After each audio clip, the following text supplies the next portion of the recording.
meleleh basah, tidak berwarna, bau tajam dan khas, rasa agak pahit, melebur pada suhu lebih kurang 550 dan perlahan-lahan menguap. Kelarutan sangat mudah larut dalam air, minyak zaitun mudah larut dalam etanol 96% dalam kloromfenn dan ether P. Khasiatnya hipotikum dan sedatifum. Penyimpanan dalam wadah kaca tertutup rapat dan terlindung dari cahaya di tempat sejuk.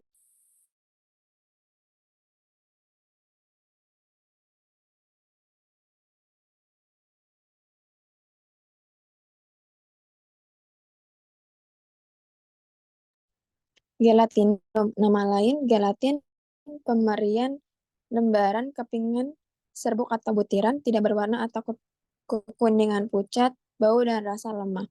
Larutan jika direndam dalam air mengembang dan menjadi lunak. Larut dalam air panas dan jika didinginkan terbentuk budir. Praktis tidak larut dalam etanol 95%, dalam kloroform P dan ether P. Penggunaan zat tambahan. Teragakan pemberian tidak berbau, mempunyai rasa tawar seperti blender, larutan praktis tidak larut dalam air, etanol 95%, dan pelarut organik walaupun tidak larut dalam air. Teragakan mengembang cepat dalam 10 detik dalam larutan dingin atau panas menghasilkan kulit kental atau semi gel. Bobot jenisnya 1250 sampai 1385. pH pelarut 5-6 untuk 1% cairan dispen. Penyimpanan dalam wadah tertutup baik, fungsi bahan suspensi.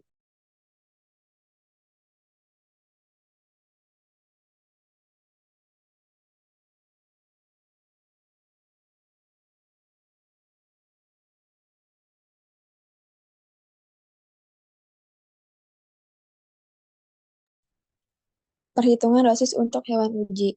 Dosis obat pada manusia dewasa, dosis kloral hidrat 2000 mg per 60 kg per BB. Faktor konversi perubahan dosis dari manusia ke hewan uji. Faktor konversi manusia ke mencit 0,0026 untuk mencit dengan bobot 20 gram. Maka dosis untuk mencit 2000 mg dikali 0,0026 sama dengan 5,2 mg atau bobot 20 gram. Volume maksimum pemberian obat ke hewan uji menurut pemberian obat 1 mili. Ketentuan khusus FAO, volume administrasi obat FAO sama dengan setengah dikali V maksimal. Volume PO 1 mili, maka FAO sama dengan setengah dikali 1 mili. FAO sama dengan 0,5.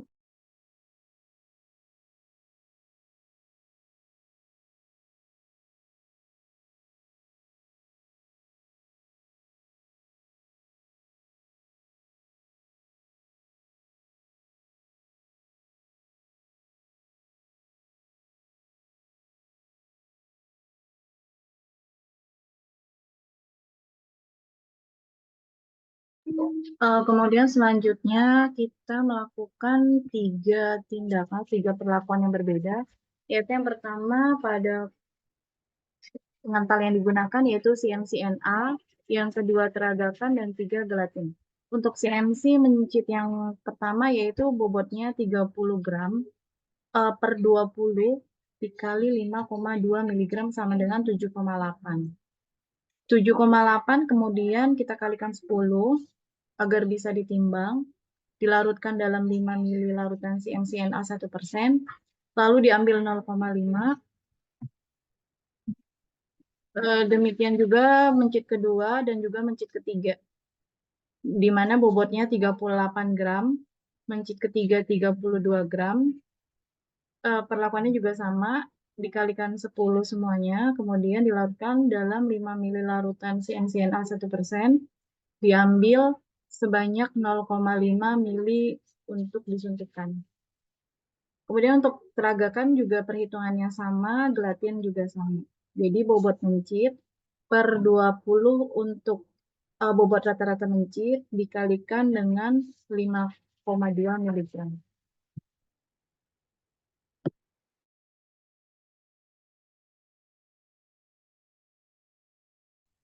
Selanjutnya prosedur kerja. Yang pertama alat-alat yang digunakan, ada timbangan mencit, alat suntik 1 mili, bejana pengamatan mencit, beker gelas, dan lumpang dan alu. Bahan yang digunakan air panas, kloral hidrat, gelatin 1%, teragakan 1%, dan CNC 1%. Hewan percobaannya mencit putih jantan, 3 mencit tiap kelompok.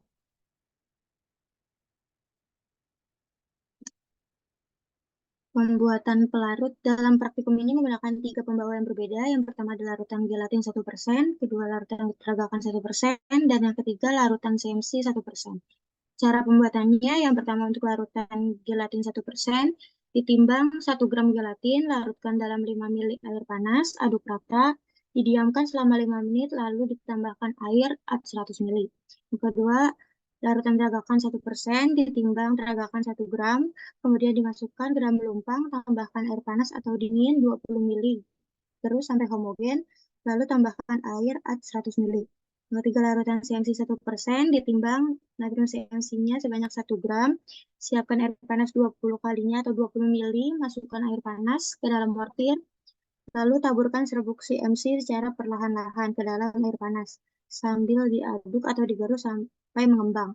Makin cepat pengadukan, makin cepat CMC mengembang. Tambahkan air 100 ml.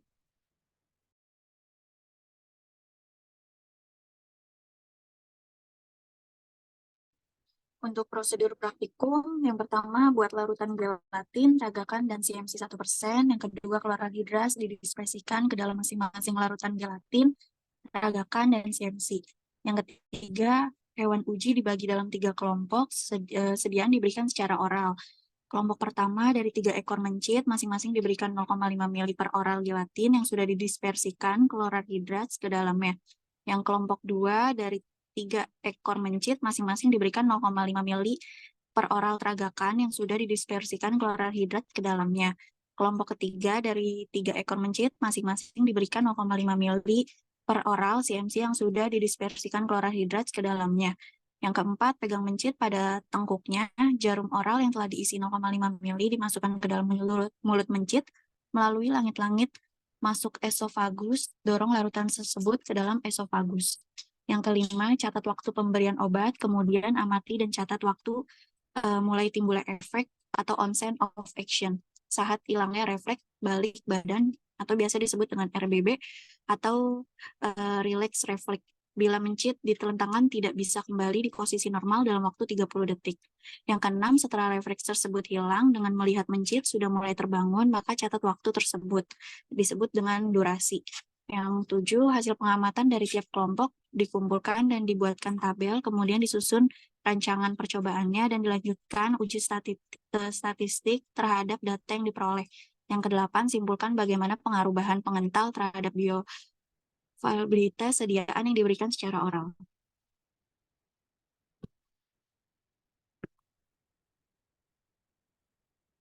Untuk hasil setelah diberikan obat dan diamati tidak ada mencit yang tidur pada sediaan gelatin, teragakan, dan CMC.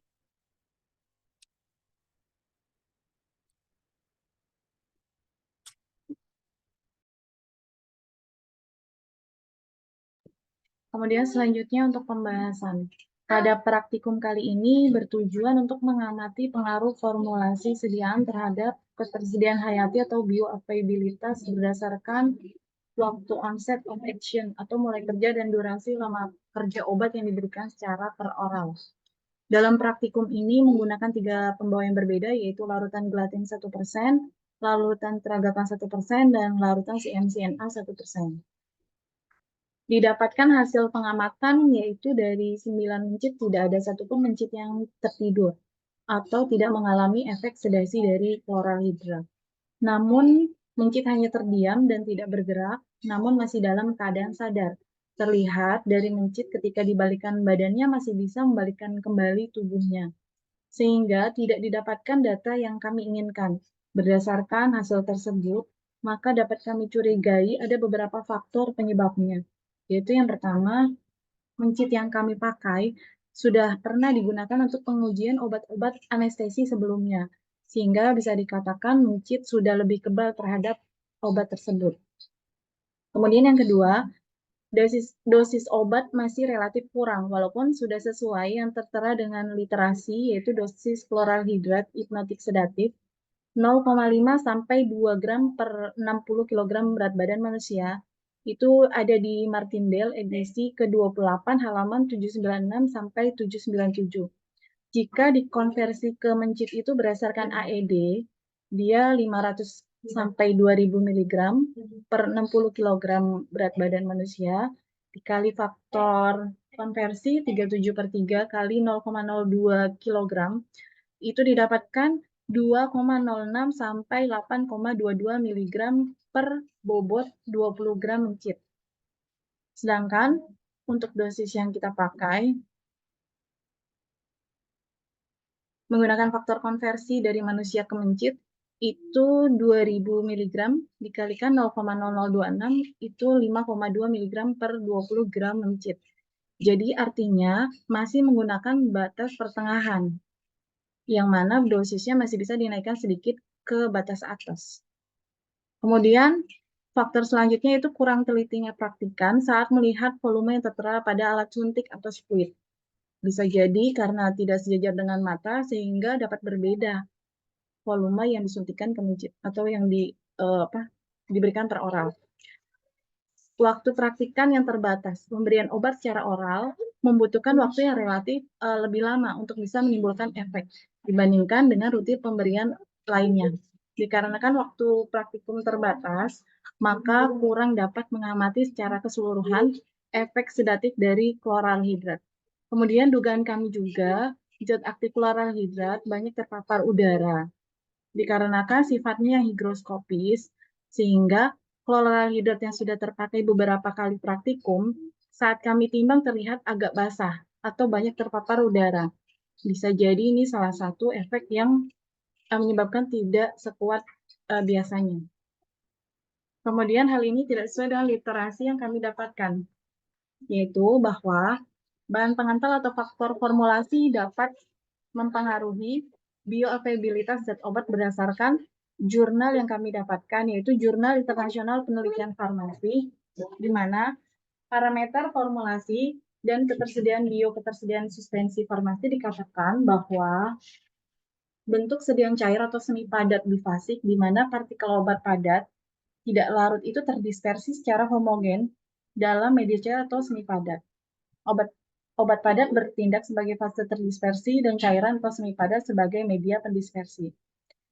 Suspensi itu berkontribusi terhadap pengembangan bentuk sediaan farmasi dengan menyediakan obat yang tidak larut dalam semua media. Oleh karena itu, parameter formulasi dan faktor-faktor yang mempengaruhi bioavailabilitas itu juga menentukan keberhasilan terapi. Jadi bisa disimpulkan dari jurnal ini bahwa faktor formulasi itu juga mempengaruhi bioavailabilitas atau parameter dari bioavailabilitas. Selanjutnya untuk kesimpulannya, pada praktikum kali ini dapat ditarik kesimpulan sebagai berikut. Dikarenakan kesembilanan mencit yang diujikan tidak ada yang tertidur, maka belum ada data yang dapat kami simpulkan dari pengaruh faktor formulasi. Perbedaan pelarut yang digunakan gelatin 1%, tragakan 1%, dan CMCNA 1% terhadap bioavailabilitas atau kesediaan hayati dari sediaan pada mencit mus musculus.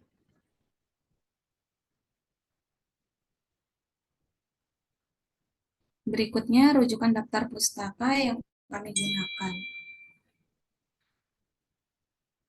Cukup sekian dan terima kasih presentasi dari kami. Wassalamualaikum warahmatullahi wabarakatuh. Waalaikumsalam warahmatullahi wabarakatuh. Baik, terima kasih untuk kelompoknya Sally. Jadi untuk kelompok Sally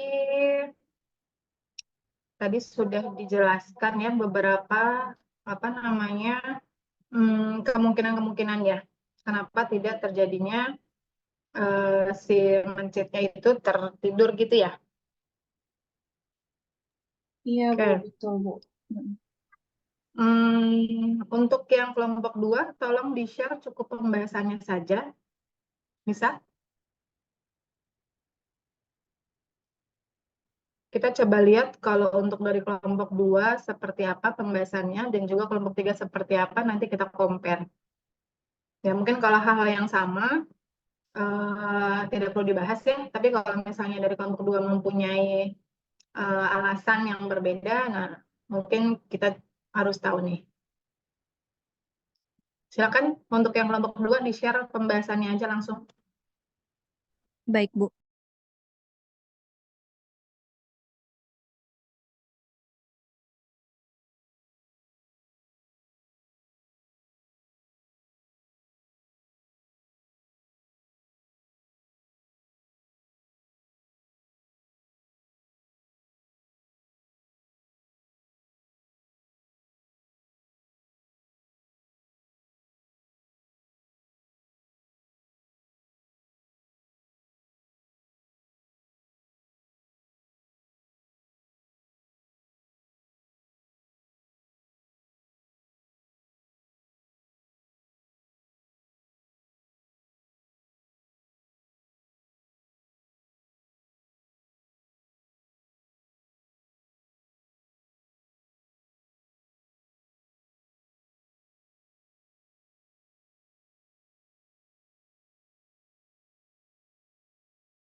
Ya, dari kelompok 2, kira-kira apa yang bikin beda dengan kelompok 1? Ada nggak yang ada di kamu tapi nggak ada di kelompok 2? Nggak ada di kelompok 1 maksudnya.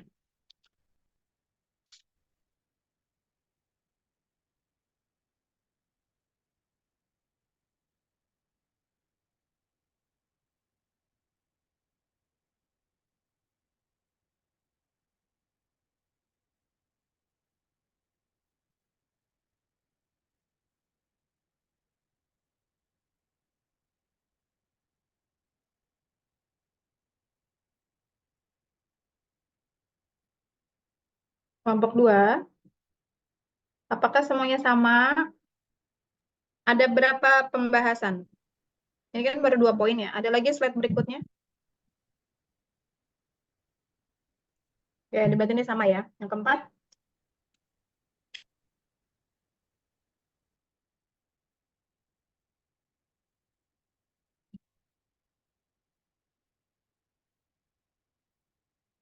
Oke. Tadi di kelompok 1 ada yang seperti ini? Enggak, Bu. Kita nggak pakai yang kooperatif ini, enggak, Bu. Oke, lanjut. Oke, berarti ada 4 ya. Oke, menurut kelompok 1, apakah alasan yang diberikan oleh kelompok 2 terkait mencit juga mempengaruhi? Iya, Bu. Bisa mempengaruhi, Bu. Banyak faktor penyebabnya. Oke, kira-kira apa yang mempengaruhi?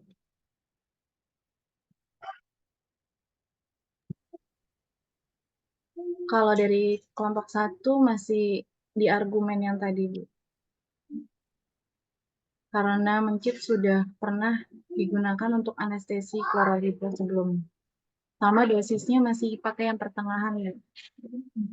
Oke, berarti kalau di sini kan sebenarnya bukan binatang percobaan yang kurang kooperatif sebenarnya ya, tapi memang saya lebih setuju adalah pada saat kalian melakukan nyonde oral kepada mencit gitu kan ya, mungkin karena kalian dalam memegang mencitnya gitu ya kurang tepat. Kalau sini kalian bilangnya adalah belum menguasai gitu ya cara menangani binatang percobaan, sehingga mencit tersebut mempunyai apa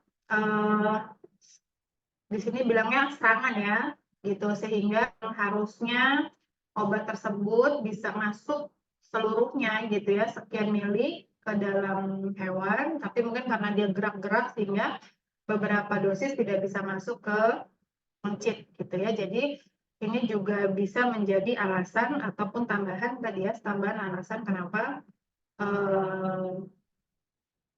dosis yang kita berikan yang harusnya sifatnya hipnotik ataupun sedatif ya, kita kan kasih dosisnya hipnotik tuh tidur ya, akhirnya tidak terjadi gitu ya. Oke, kalau kelompok 3 boleh lihat pembahasannya. Silakan di stop share kelompok 2.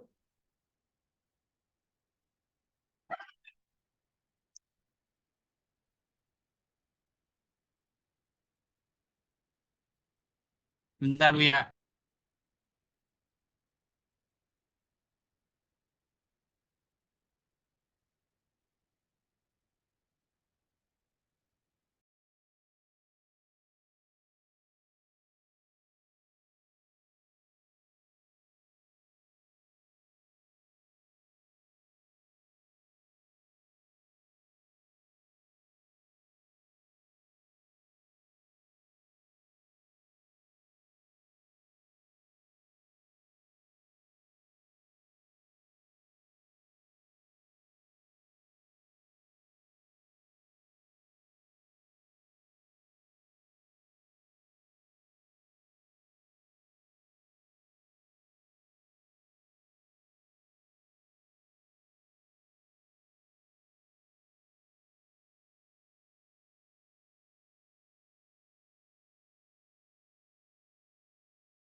Oke, lanjut. Ini kan masih pembahasan secara umum ya.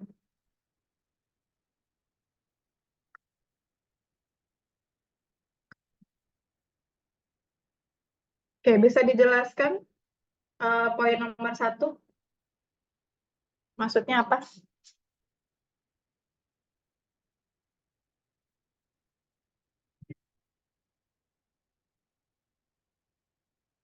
Bisa dijelaskan kelompok 3?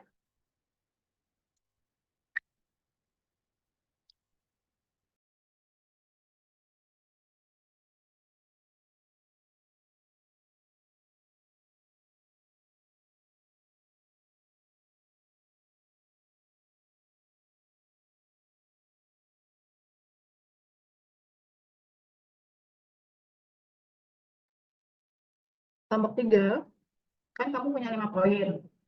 Poin 1, katanya ada kesan peneliti saat penimbangan keluaran hidrat. Ini maksudnya apa?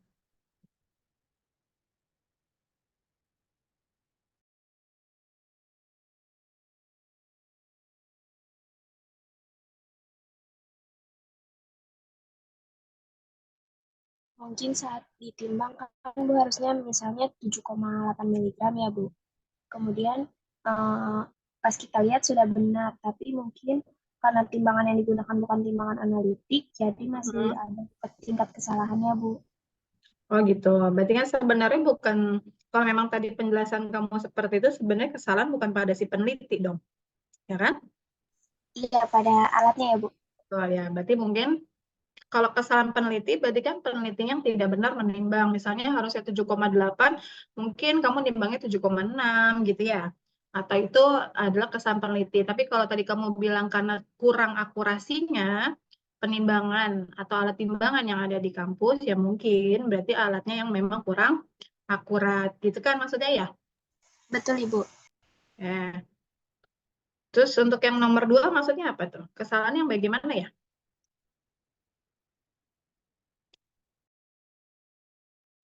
Saat nambahin larutan kan kadang beberapa orang melihat ada meniskus atas sama meniskus bawah Bu. Mungkin saat itu peneliti yang melakukannya lihatnya di meniskus bawah jadi kurang atau gimana gitu Bu. Hmm. Nah, berarti artinya ketidaktelitian gitu ya? Iya Ibu. Terus yang nomor 3, pas habis disuntik, mencitnya itu langsung buang air kecil banyak banget. Jadi diduga obatnya mungkin langsung tereliminasi Bu. Masa sih? Kan dia, dia iya, bukan berarti kamu suntik terus dia langsung beser ya. Maksudnya betul, mungkin si mencitnya habis disuntik dia kencing atau melalui urin ya, tapi bukan berarti obat yang baru kamu masukkan langsung keluar ke urinnya. Karena kan kamu ingat farmakokinetik kan ada prosesnya kan? Ada atmanya, ada absorpsi dulu, baru distribusi, metabolisme, baru terakhir ekskresi. Ya. Jadi sebenarnya ini bukan alasan yang tepat kenapa dia tidak berefek gitu ya. Oke, nomor 4. Ini malah doang nih yang kelompok 3. Ada yang lain dong. Yang Coba yang lain siapa?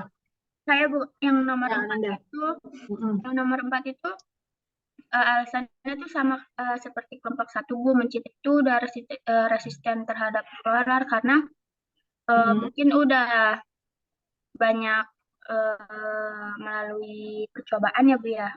cukup Mhm. baik juga. Jadinya si mencitnya itu resisten atau kebal terhadap obat si kloral hidratnya ini, Bu. Karena mencit ini yang digunakan sama gitu ya dengan mencit yang mungkin tadi pagi dipakai gitu ya maksudnya ya. Iya, betul, Ibu. Hmm. Oke, yang nomor 5.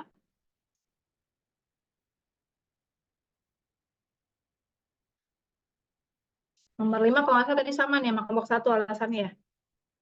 Betul? Iya, kurang lebih sama, Bu. Oke. Kenapa kloral hidrat sama nih kelompok 1 atau 2 atau 3 pertanyaannya sama. Kenapa kalian apa namanya ya? Menganalisanya itu dari kloral hidratnya yang bermasalah. Mungkin nggak ada permasalahan pada suspending agent-nya sendiri? Boleh jawab. Kelompok 1, 2, 3 boleh jawab.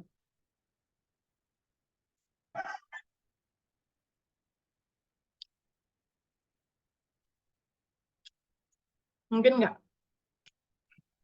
Kayaknya enggak, Bu, karena itu cuma zat tambahan aja, Bu.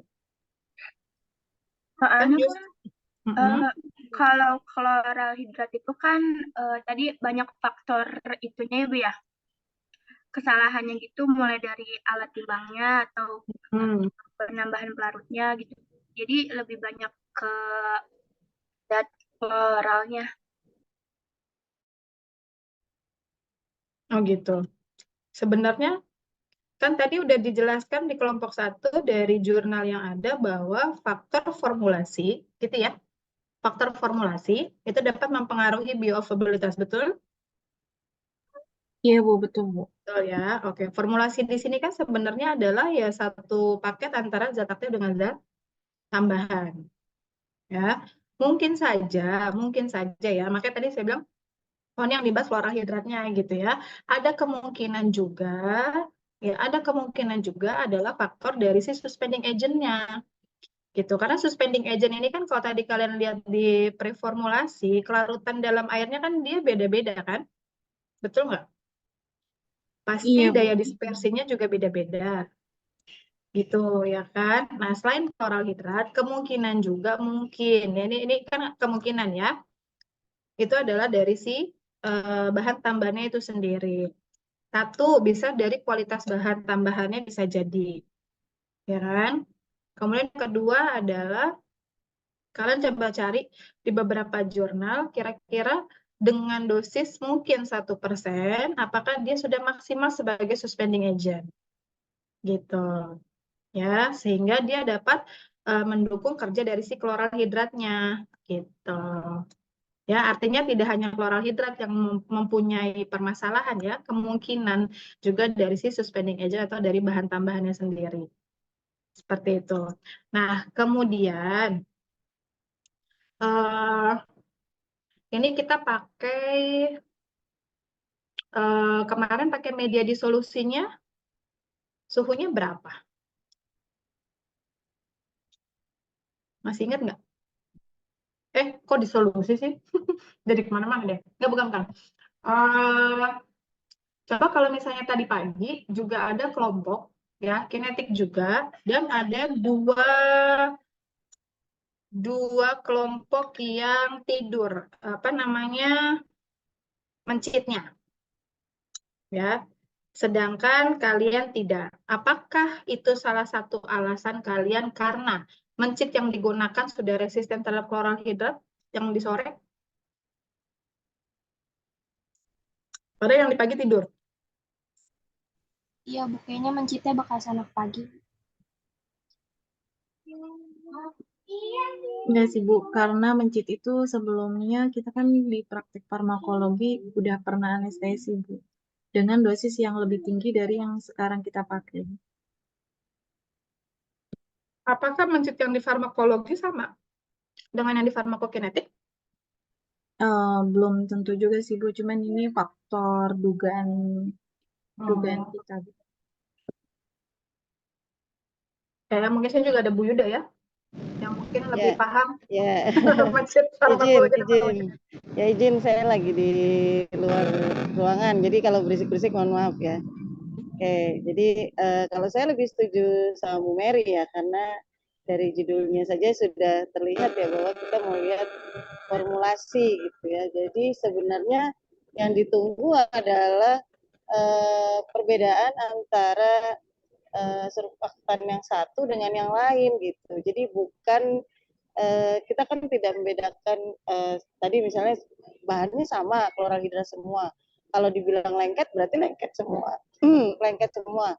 Kalau basah basah semua. Kalau meleleh di waktu yang sama harusnya meleleh semua. Harusnya yang dibahas memang tadi saya setuju dengan Bu Mary pengaruh antara CMCNA gitu ya. Kemudian dengan satu lagi apa teragakan gitu. Nah itu yang harusnya lebih digali gitu. Maksudnya lebih digali tuh carilah jurnal tadi misalnya dilihat yang seperti Bu Mary bilang kadar 1% itu mungkin untuk CMCNA bagus gitu, tapi untuk peragakan belum gitu. Dan kebetulan untuk praktikum kali ini memang tidak menggunakan pelarut air gitu ya, yang kita tahu semua bahwa kloralhidrat itu paling bagus memang adanya di pelarutnya dengan menggunakan air. Gitu. Nah itu tadi yang harusnya lebih dibahas. Kemudian kalau yang tadi disampaikan bahwa mencitnya dipakai dari pagi resisten, setahu saya itu setiap kelas akan mendapatkan mencit yang berbeda gitu. Jadi artinya kalau yang mencit sudah dipakai pagi itu tidak akan dipakai sore. Kenapa? Karena kita tahu sendiri farmakokinetik itu butuh waktu untuk dia mengekspresikan obatnya gitu. Kalian juga sudah tahu bahwa butuh waktu 14 hari untuk mengeluarkan obat yang ada di semua jaringan di dalam tubuh gitu. Jadi alasan untuk kemungkinan resisten itu enggak. Kemudian kalau dosis yang tadi Bu Seli ya tadi bilang, iya memang kalau di farmakologi pernah dicoba sampai 2000 berapa ya? 2.500 kalau saya nggak salah. Iya, Bu, itu 2.500. Itu tidur dan itu dengan pelarut air dan memang ini untuk kali ini nggak pakai pelarut air. Nah harusnya yang dibahas adalah kelebihan dan kekurangan antara tadi ya pelarut yang ketiganya ini gitu.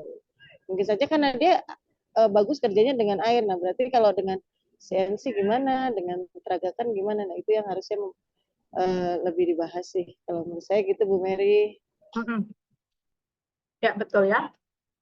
Makanya tadi dari ketiga kelompok ya kenapa kita share satu-satu karena kita coba compare gitu ya alasan-alasan ataupun pembahasan yang kalian bahas gitu. Nah tadi yang saya lihat memang satu oke lah kalau human error itu pasti ada ya mulai dari kesalahan peneliti dalam preparasi obat itu sudah pasti kemungkinan itu ada gitu, tapi mungkin itu hanya sebagian atau hanya persentasenya mungkin hanya kecil gitu ya karena ya mungkin kelebihannya hanya sedikit misalnya gitu ya, tapi itu tidak mempengaruhi bioavailability segitu signifikannya gitu. Justru yang membuat signifikan untuk dia sebagai anestesi ya kan itu adalah memang faktor formulasi.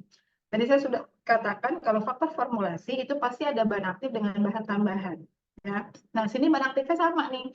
Sama-sama kloralhidrat gitu kan. Nah, kemudian kalian dikasih 3 suspending agent ya. Nah, justru tujuan kita adalah dari ketiga suspending agent ini mana yang memang paling cepat kerjanya atau onsetnya. Nah, kalau misalnya kalian tidak mempunyai data, gitu ya kan semuanya nggak pada tidur nih, gitu. Akhirnya kalian membuatlah satu kemungkinan-kemungkinan, gitu kan. Nah, tadi sudah dijelaskan sama Bu Yuda terkait masalah mencit gitu. Oh, ternyata mencit pagi dengan mencit sore itu beda gitu. Kalau begitu, kenapa mencit tadi pagi ada tidur tapi sore kok nggak tidur? Kan gitu kan pertanyaannya ya. Tadi mencit yang Kamis pagi aja tidur gitu. Nah, mencit yang sore kan mencitnya beda nih gitu. Kok bisa di kelompok kalian tidak tidur? Nah, mungkin itu juga dibahas. Nah, kemudian seharusnya tadi lebih bagusnya adalah kalian mencari referensi lain gitu ya yang terkait dengan judul seperti ini gitu. Misalnya kalian nggak dapet nih kan, kalian nggak dapet data nih, jadi kalian nggak tahu kan yang mana nih yang bagus, apakah TCMC, Teragakan atau Gelatin. Harusnya kalian mungkin mencari beberapa referensi. Nah, coba deh kalau di referensi lain itu ketiga suspending agent ini mana yang lebih baik. Nah itu mungkin bisa ditampilkan di PowerPoint-nya sini gitu. Jadi bisa dibahas, oh kalau penelitian si A gitu kan ya dengan menggunakan suspending agent 3 ini ternyata paling banyak atau paling cepat kerjanya dulu onsetnya adalah suspending apa gitu ya. Kalau tadi pagi yang kinetik itu yang paling bagus adalah memang gelatin gitu ya dibandingkan dengan CMC ataupun peragakan. Nah, itu lebih enak lagi dibahasnya tuh dilihat dari sifat fisika kimianya dari masing-masing suspending agent tersebut. Oh, ternyata kalau dengan menggunakan gelatin dia lebih lama maaf dia lebih mudah terdispersi gitu kan ya ke dalam air. Nah, otomatis bahan tambahan yang lebih mudah terdispersi dengan air dia akan lebih cepat masuk gitu kerja obatnya gitu sehingga dia onsetnya pun lebih cepat tidurnya seperti itu ya. Oke, nggak apa-apa. Ini kan adalah apa ya hasil pengamatan kalian gitu ya. Tapi nanti mungkin lebih dititik beratkan adalah sesuai dengan judul apa sih pengaruh formulasi gitu ya. Oke, yang kedua sekarang adalah kelompok 2 ya untuk presentasi yang uji disolusi sama-sama pengaruh formulasi. Ya untuk kadar zat aktif dengan uji disolusi. Silakan kelompok 2.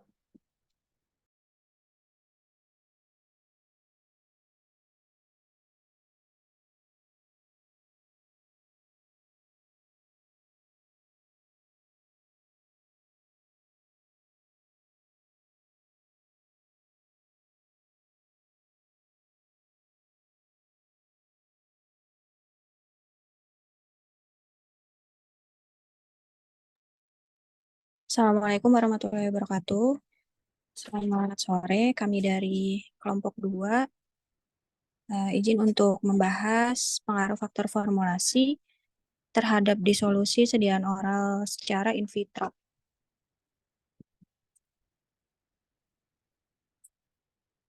Jadi ini sebagai pendahuluan bahwa uji disolusi itu merupakan suatu metode fisika kimia yang penting sebagai parameter dalam pengembangan produk dan pengendalian mutu sediaan obat yang didasarkan pada pengukuran kecepatan, pelepasan, dan melarut zat aktif dari sediaannya, sehingga akan mempengaruhi jumlah zat aktif yang masuk ke sirkulasi sistemik dan efek farmakologi yang dihasilkan. Kecepatan obat melarut di dalam tubuh sangat mempengaruhi kecepatan absorpsinya dan ketersediaan hayati karena hasil uji laju disolusi berkorelasi dengan ketersediaan hayati obat dalam tubuh. Di sini ada monografi dari ranitidin hidroklorid. Ini diambil dari FI edisi 6 tahun 2020. Next. Jadi untuk pemeriannya, serbuk hablur, putih sampai kuning pucat, praktis tidak berbau, peka terhadap cahaya, dan kelembapan. Kemudian kelarutannya ini sangat mudah larut dalam air, kemudian agak sukar larut dalam etanol, kemudian pH-nya antara 4,5 dan 6,0. Lakukan penetapan menggunakan larutan 1/100. Titik leburnya melebur pada suhu lebih kurang 140 derajat disertai peruraian. Kemudian polimorfisme ranitidin HCl memiliki polimorfisme. Untuk penyimpanannya dalam wadah tertutup baik, tidak tembus cahaya.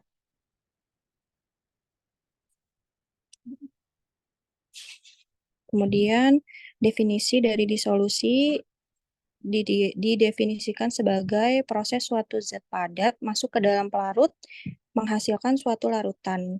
Disolusi merupakan salah satu kontrol kualitas yang dapat digunakan untuk memprediksi bioavailabilitas dan dalam beberapa kasus dapat sebagai pengganti uji klinik untuk menilai bioekuivalen. Hubungan kecepatan disolusi in vitro dan bioavailabilitasnya dirumuskan dalam bentuk IV-IVC.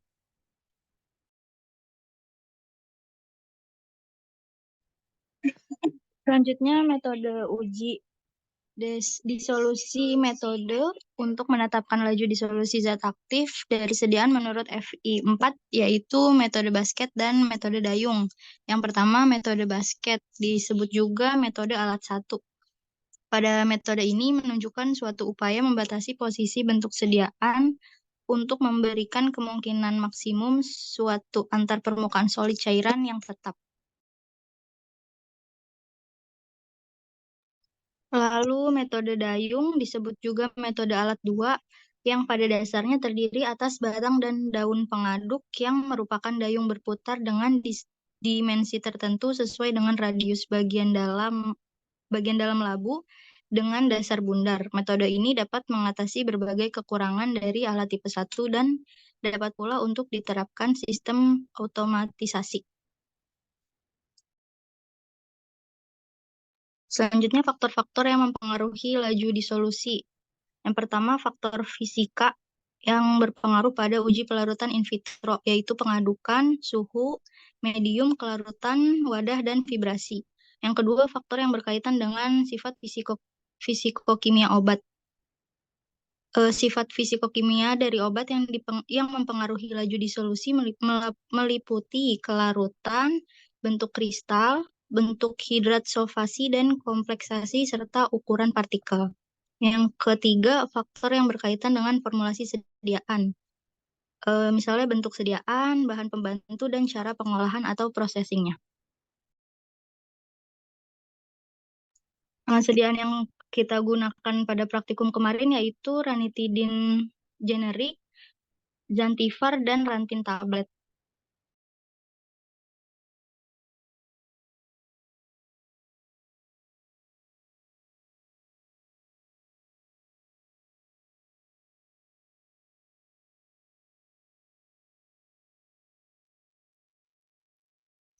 Selanjutnya ada penataan praktikum. Alat yang digunakannya di solusi tester, spektrofotometer UV vis, pipet ukur, beker glass, labu ukur 10 mili, spuit, dan kuvet. Bahannya ada tablet Zantivar tablet 150 mg, Rantin tablet 150 mg, dan ranitidin yang generik 150 mg. Media disolusi 900 mili air, alat tipe 2, 50 rpm, waktunya 45 menit, toleransi dalam waktu 45 menit harus larut tidak kurang dari 80% dari jumlah yang tertera pada etiket.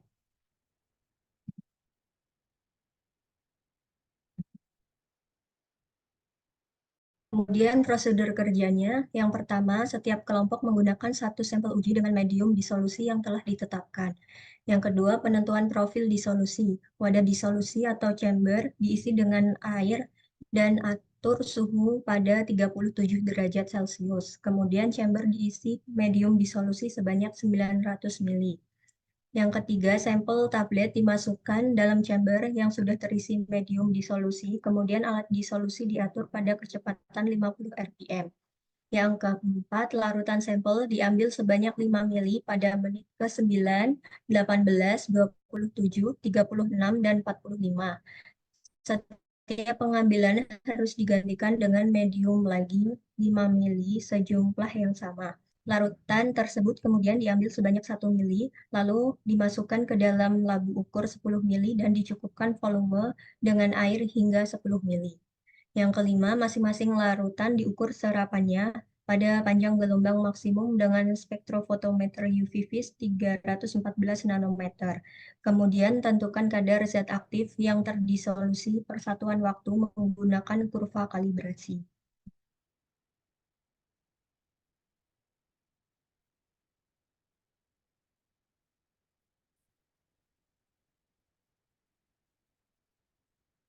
Berikut adalah hasil dan pembahasannya. Yang pertama dari hasil absorbansi baku seri dengan berbagai konsentrasi. Pada konsentrasi 10 ppm didapatkan absorbansi 0,533. Konsentrasi 20 rpm dengan absorbansi 1,112. Konsentrasi 30 ppm dengan absorbansi 1,654. konsentrasi 40 ppm dengan absorbansi 2,244. Konsentrasi 50 ppm didapatkan absorbansi 2,745.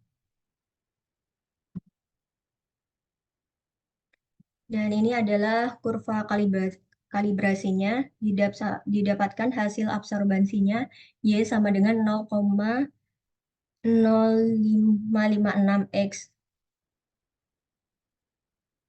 dengan R2-nya 0,9994.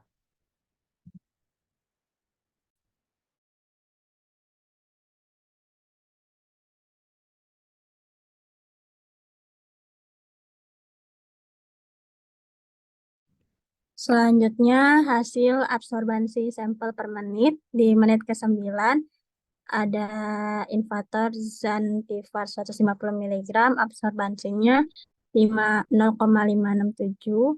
Pada generik bermerek ranitidin di menit ke-9 absorbansinya 0,378. Generik berlogo ranitidin 150 mg, absorbansinya 0,491. Di menit ke-18 untuk Zanivar 0,753, Rantin 0,667, Ranitidin 0,801. Di menit ke-27 0,842 untuk Zanivar, Ranitidin 0,821, Rantin 0,821, Ranitidin 1,309. Di menit 36 Zanivar 0,862, Rantin 0,829, Ranitidin 1,386. Di menit 45, Zantivar 0,870, Rantin 0,865, dan Ranitidin 1,487.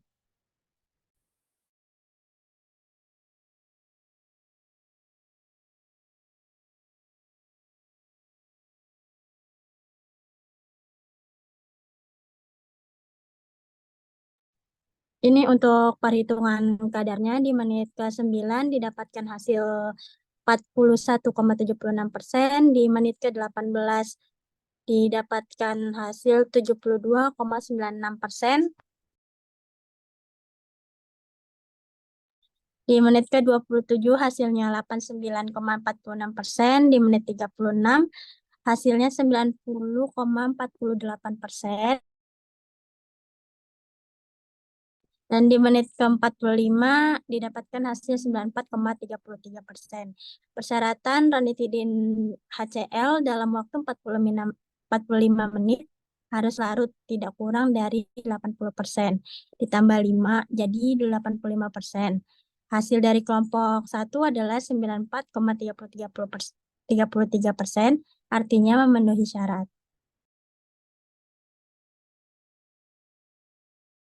Untuk di kelompok 2 sendiri, ranitidin di menit ke-9 didapatkan hasil 53,976%, di menit ke-18 87,106%, di menit ke-27 142,249%, di menit 36 150,54%, dan di menit ke-45 161,46%. Dari hasil tersebut dibandingkan persyaratan ranitidin HCl dalam waktu 45 menit harusnya 85%, namun dari kelompok 2 hasilnya 161,46%, artinya memenuhi syarat karena nggak kurang dari 85%. Untuk kelompok 3 di menit 9 didapatkan hasil 62,173%, di menit ke-18 82,246%,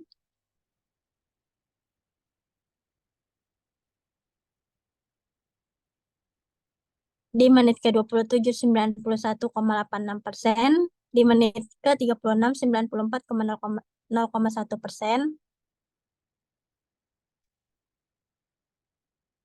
dan di menit ke-45 94,866%. Yang artinya memenuhi syarat juga karena tidak kurang dari 85%.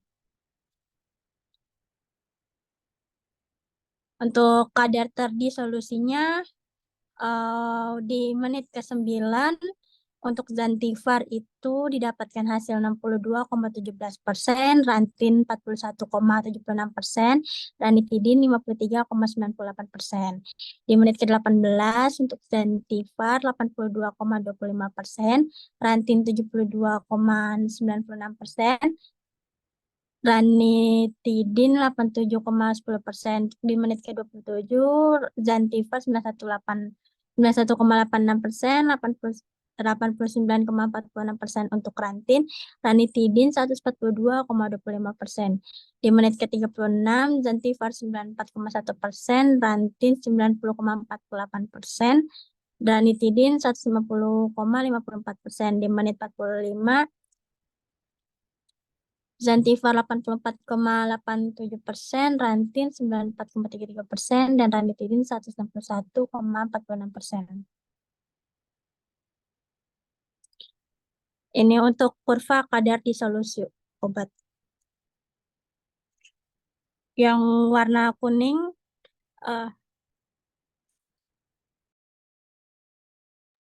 untuk yang warna kuning generik berlogo Ranitidin, oranye obat paten Zantivar, dan abu-abu Rantin 150 mg.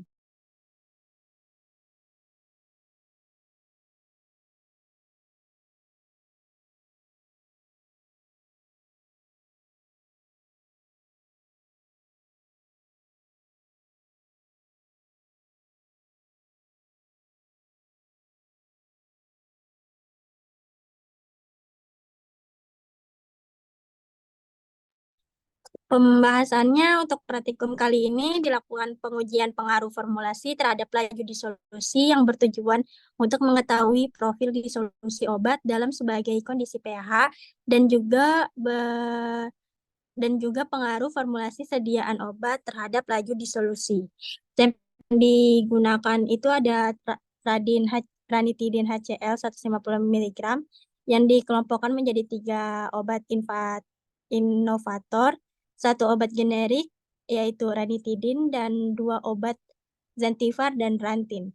Panjang gelombang maksimum ditentukan dengan mengukur nilai absorbansi dari larutan standar Ranitidin HCl dalam Aquades konsentrasi 10 ppm. Panjang gelombang maksimum Ranitidin HCl dalam Aquades yang diperoleh adalah 314 nanometer. Hasil tersebut karena adanya pengaruh pelarut yang digunakan, bahwa pelarut sering memberikan pengaruh besar pada kualitas dan bentuk dari spektrum. Hal ini dikaitkan dengan perubahan pH dan pelarut yang digunakan.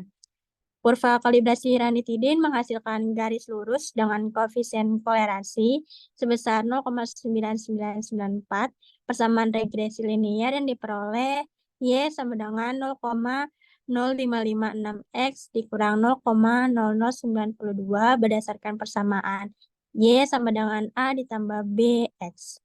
Maka diperoleh nilai A atau intercept yaitu 0,0556 dan B 0,0092. Nilai tersebut memenuhi syarat linearitas yaitu R lebih dari 0,99 berdasarkan Shahder, Kirwan, dan Gleitch 1997.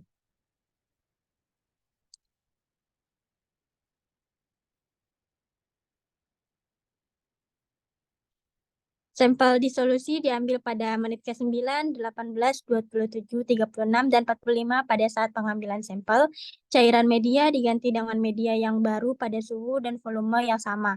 Hal ini dimaksudkan agar pengujian disolusi berada di bawah kondisi yang tidak jenuh dengan kondisi pengujian tanpa adanya pengaruh gradien konsentrasi.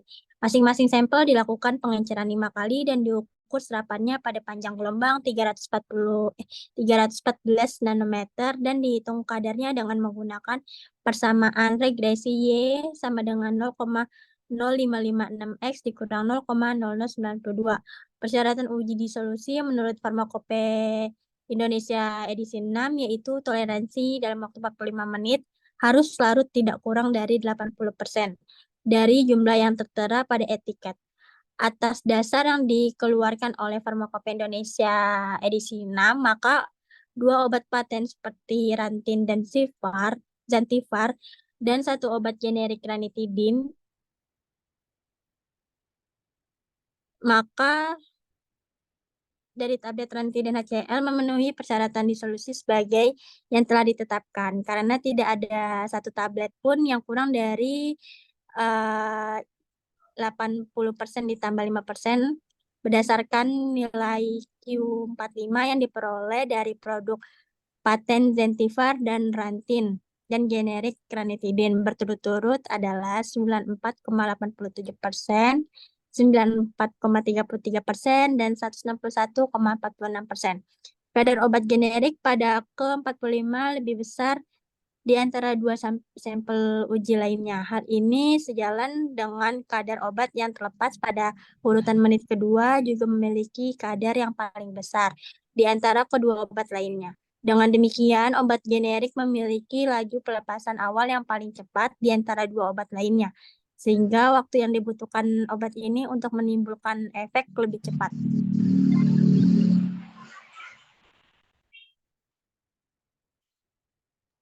Dapat disimpulkan, yang pertama, ketiga obat memenuhi persyaratan persen pelepasan ranitidin HCl pada menit ke-45 dari produk paten Zentivar dan Rantin, dan generik ranitidin berturut-turut yang dihasilkan 94,87%, 94,33%, dan 161,46%. Sehingga artinya memenuhi syarat farmakope di SIN 6, di mana Q45 lebih besar 80 ditambah 5%. Yang kedua, formulasi ranitidin HCl generik lebih baik jika dibandingkan dengan kedua obat paten Zentivar dan Rantin karena memiliki persentase disolusi yang paling besar dibandingkan kedua sampel lainnya, yaitu 161,46%. Yang ketiga, hasil dari pengujian ketiga tablet memenuhi persyaratan yang ditetapkan, sehingga dapat disimpulkan bahwa tidak ada korelasi antara kualitas dan harga.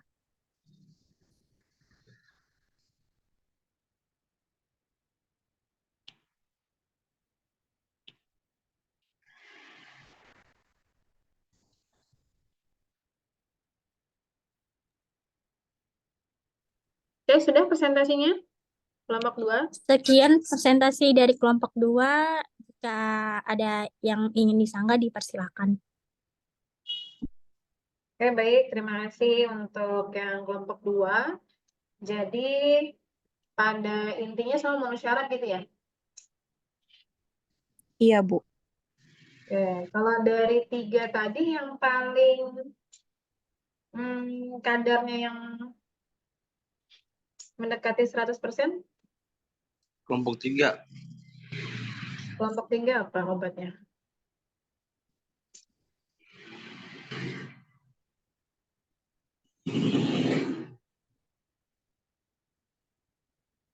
Kelompok 3 obatnya apa?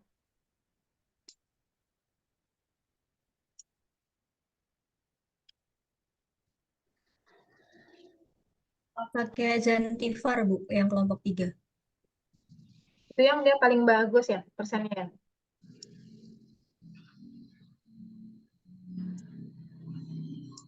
Coba lihat tadi yang di tabel Mbak, yang di tabel persentase menit-menitnya mana? Oke, kita fokus ke 45 menit ya. Berarti ranitidin dong, itu yang paling besar ya. Ranitidin apa Zantivar? Ranitidin. Sampai 3 ranitidin, Bu. Ranitidin ya. Oke, 94, 161 ya. Cukup besar juga berarti yang generik berlogo ranitidin ya. Tadi pembahasannya apa nih secara garis besar disimpulkan pembahasannya?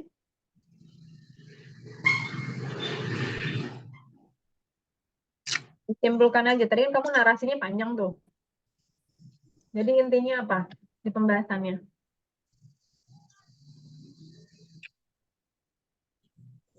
Jadi untuk pembahasannya, untuk kesimpulannya, Bu, untuk obatnya itu yang paten maupun generik itu dia memenuhi persyaratan, Bu. Oke.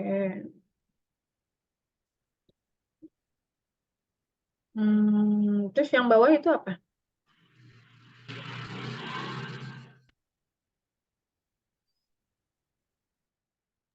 Simpulan bawah apa itu, Neng?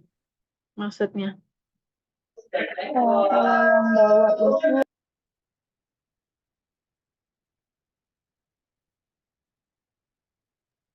Jadi mau obat paten ataupun generik itu sama-sama memenuhi syarat Bu, berkualitas semuanya gitu. Enggak yang paten lebih baik atau generik kurang bagus gitu.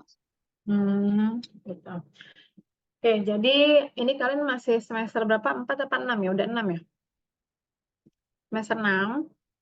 Oke, jadi mungkin nanti lebih di bahasanya saja ya untuk disimpulkan bahwa tidak ada korelasi. Nah, nanti di sini kalian hati-hati dalam menggunakan satu bahasa di mana kalau kita bilang tidak signifikan, signifikan, ada korelasi, tidak ada korelasi, itu harus dibuktikan dengan adanya uji statistik. Ya. Nah, mungkin apa ya? Mungkin nanti dapat disimpulkannya cukup ini aja, cukup disimpulkan ketiga obat ini sudah memenuhi persyaratan yang telah ditentukan oleh Farmakope Indonesia, gitu aja ya. Jadi untuk tidak ada korelasi antara kualitas dan harga itu kita kan emang nggak ngecek itu, gitu ya. Kalaupun kita mau ngecek ada korelasi atau tidak, ya itu harus dibuktikan dengan adanya uji statistik, gitu ya. Untuk kelompok 2 ya, oke. Kelompok 3 silakan share kesimpulan.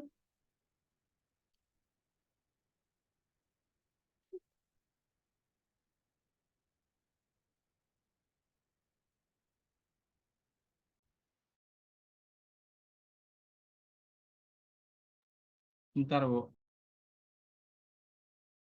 Ya, kelompok 3 coba di-share pembahasannya seperti apa.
Ya, kelompok 3 share screen.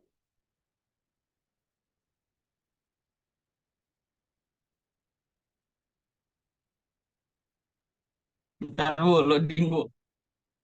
Oh ya.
Bu, udah terlihat belum, Bu?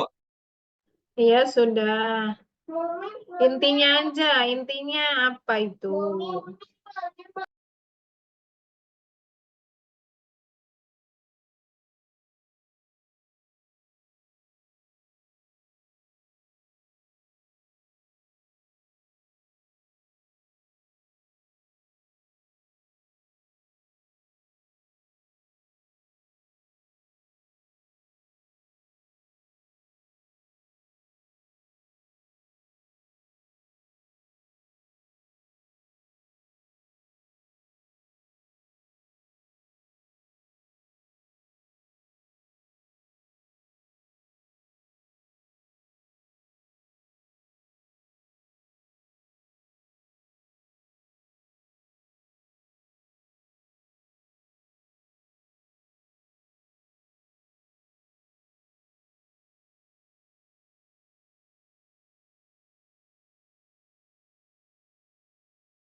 Itu haji apa ya? Waktu haji ya? Itu Nitidin aja, Bu. Bu, maksudnya Kenapa? ranitidin yang generiknya Bu, karena ranitidin Oh iya, harusnya dicantuminnya nama generiknya ya. Kira haji apa obat haji ya?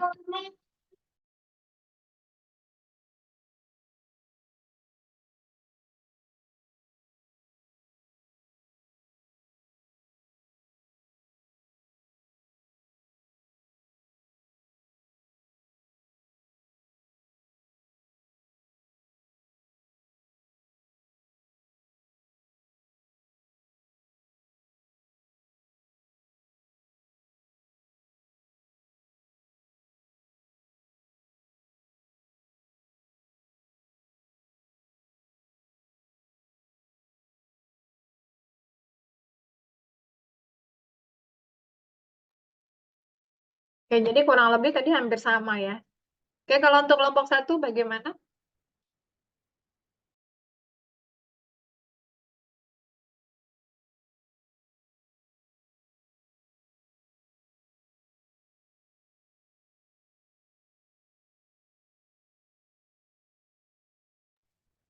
Ini Bu untuk kelompok 1 untuk awal-awalnya sama Bu, ketiganya memenuhi syarat. Cuma di sini ditambah lagi sebentar. Dijelasin lagi pada hasil menit ke-45 didapatkan hasil absorbansi yang berbeda-beda. Jadi seperti yang kita ketahui di industri farmasi memiliki formulasi yang masing-masing. Antara sediaan obat paten dengan generik juga memiliki formulasi yang berbeda, walaupun zat aktifnya sama. Jadi intinya pada ketiga sampel didapatkan bukti bahwa faktor formulasi juga mempengaruhi hasil dari disolusi sediaan tersebut. Dengan kata lain, profil bioavailabilitas ranitidin yang baik dan menghasilkan efek yang sesuai diperlukan faktor formulasi yang tepat juga. Intinya itu. Di sini diperkuat dengan jurnal ilmiah, jurnal sains dan kesehatan, peningkatan laju disolusi ketotofren, di mana dia menggunakan metode SIDDS, di mana formulasi ketotofrennya itu dari konsentrasi surfaktannya. Dilakukan 60%, 30%, dan 45%. Hasil dari jurnal penelitian tersebut bahwa tablet inovator itu lebih baik dibandingkan generik bermerek dengan pengaruh dari perbedaan formulasi surfaktan. Jadi kesimpulannya bahwa adanya pengaruh faktor formulasi membuktikan juga mempengaruhi hasil disolusi sediaan oral tablet ranitidin. Oke, tadi Bu Mary tolong lihat yang pembahasan yang di atas, Neng, yang hasil penelitian.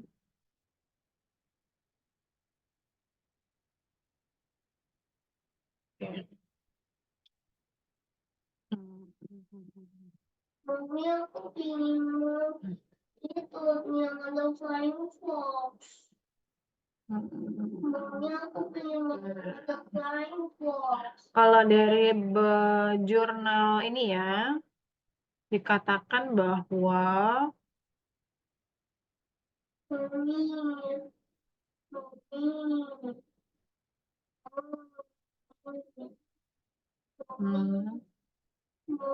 mau ada yang flying fox-nya. Nah, aku jadi mau. Mami pengen ke flying. Oke, berarti yang di sini kalau dari jurnal dikatakan bahwa untuk inovator berarti dia lebih cepat ya, lebih kadarnya lebih ini ya. Iya, Bu. Inovator Dibanding tetap dengan lebih tinggi dibandingkan generik dan generik. Oke, kalau tadi Bu Mary bandingkan dengan yang anak pagi ya, kalau yang anak pagi itu tiga-tiganya tidak ada yang memenuhi syarat. Ya, kebalikan nih, kalau yang mencit anak pagi dia berefek gitu kan. Kalau kalian tidak berefek, tapi untuk yang disolusi ini, yang tadi anak pagi, tiga-tiganya tidak ada yang memenuhi syarat Farmakopeia Indonesia. Gitu ya. Nah, kalau yang kalian kan tiga-tiganya masuk gitu ya. Tapi kalau Bu Mary tadi, oke lah, kita tidak memenuhi syaratnya, tapi kita lihat dari persentase kelarutan zat aktifnya, memang untuk anak pagi itu sama kayak kalian bahwa obat generik yang berlogo ya atau yang HJ itu kadarnya lebih tinggi dibandingkan dengan obat inovator ataupun obat mitunya. Seperti itu. Kira-kira dari kalian ada pendapat? Kan berarti hasilnya sama nih kayak kalian, kurang lebih kan ya. Kadarnya memang lebih tinggi dibandingkan dengan yang produk inovator ataupun yang dari mitunya sendiri. Menurut kalian apa sih yang menyebabkan seperti itu gitu? Ternyata dari 3 obat yang kita pakai, obat generik berlogo justru yang lebih bagus, kadarnya lebih cepat di 45 menit. Kira-kira ada yang bisa kasih tanggapan?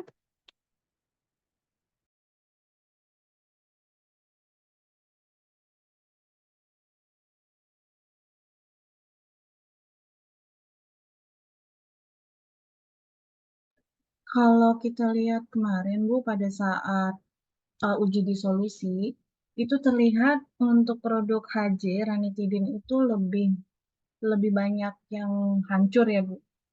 Kemungkinan mungkin formulasi dari HJ itu lebih mudah rapuh, Bu, tabletnya. Jadi lebih mudah larut.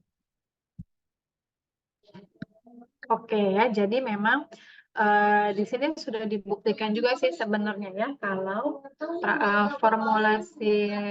pengaruh formulasi juga itu mempengaruhi dari uji disolusi. Ya mungkin kebetulan gitu ya, kebetulan yang kita dapatkan adalah memang produknya generik berlogonya dari PT Hexpam ya, yang sama-sama kita tahu dia mungkin adalah industri besar juga yang mungkin menggunakan standar bahan tambahannya juga mungkin baik gitu ya, sehingga dia juga mempunyai sifat fisika kimianya juga mungkin lebih baik gitu mungkin gitu ya, karena kalau kita lihat seperti itu. Tapi memang kalau kita melihat inovator gitu ya, itu kan dia pasti juga menggunakan kualitas bahan bakunya juga pasti lebih bagus gitu harusnya gitu ya. Tapi lagi-lagi ini faktornya juga cukup banyak ya, mungkin yang menyebabkan produk generik yang Hexpam ini menjadi lebih cepat atau lebih besar kadarnya di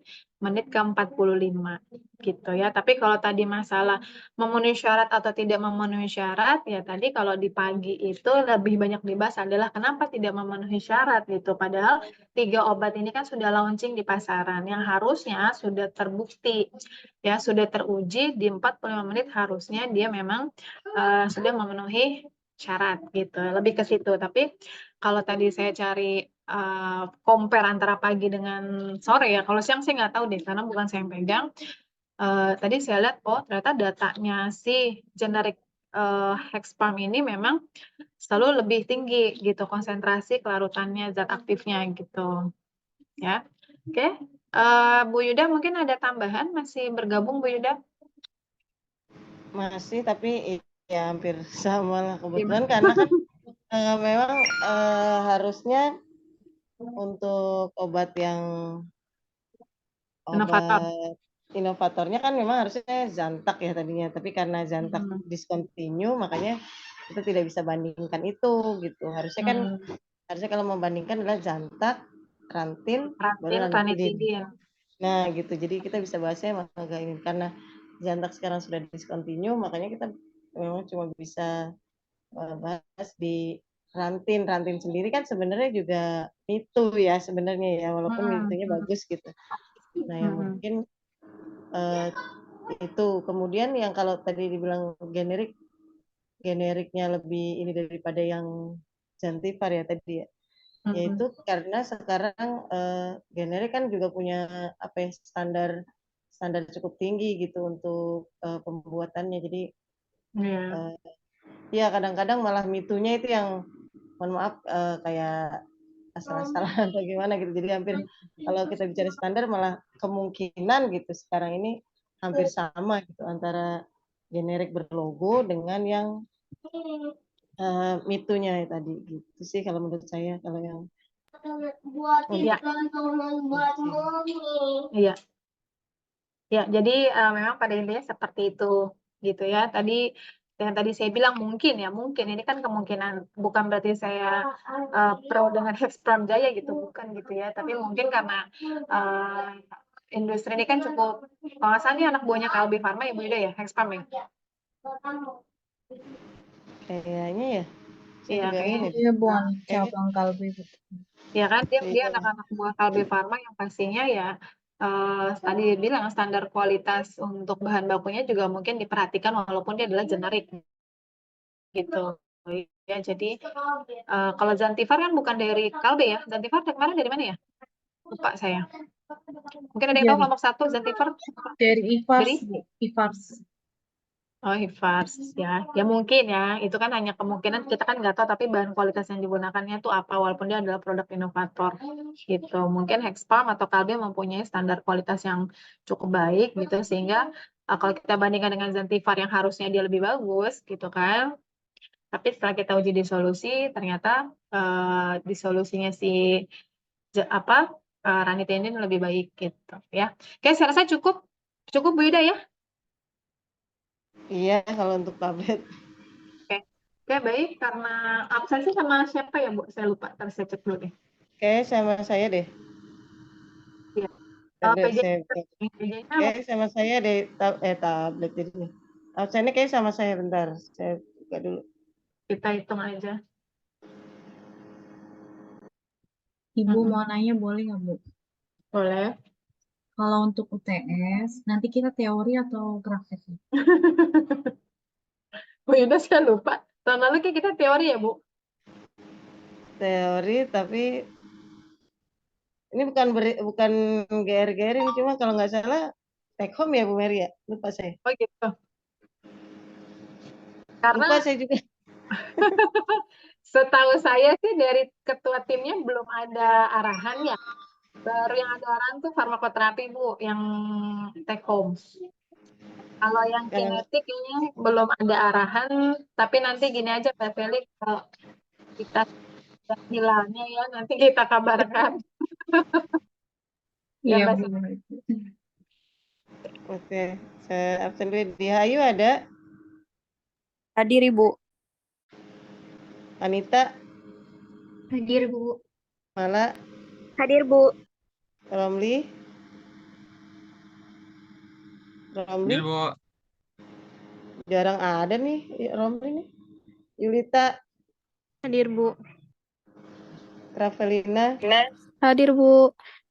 Lulu? Hadir, Bu. Septi? Hadir, Bu. Siti Nurmaya? Nur Maya ada? Ada Bu di partisipan. Ayo dia. Hadir, Bu. Fahmi. Hadir, Bu. Ananda. Ananda Sela. Bu. Iskandar. Hadir, Bu. Nia. Hadir, Bu. Azhara. Hadir, Bu. Mutiara. Mutiara ada Mutiara? Ya. Hadir, Bu. Kenapa si Mutiara? Nia Mulyani. Hadir, Bu. Septia. Hadir Bu. Indah Oktavia. Hadir, Bu. Siti Askia. Hadir, Bu. Ilmi. Hadir, Bu. Selinia. Hadir, Bu. Silvi. Hadir, Ibu. Oke, sudah ada semua. Silakan Bu Mary. Sudah ya berarti ya Bu Yuda? Ya, sudah. Oke, baik. Terima kasih Bu Yuda dan juga teman-teman semua. Ya, jadi seakhir saja untuk pertemuan kita pada hari ini. Ya, untuk kelanjutan nanti bentuk UTS seperti apa, nanti kita sampaikan kepada PJ-nya. Ya. Oke, saya akhiri. Sekian dari saya. Assalamualaikum warahmatullahi wabarakatuh dan selamat sore semuanya. Waalaikumsalam warahmatullahi wabarakatuh. Terima kasih semuanya.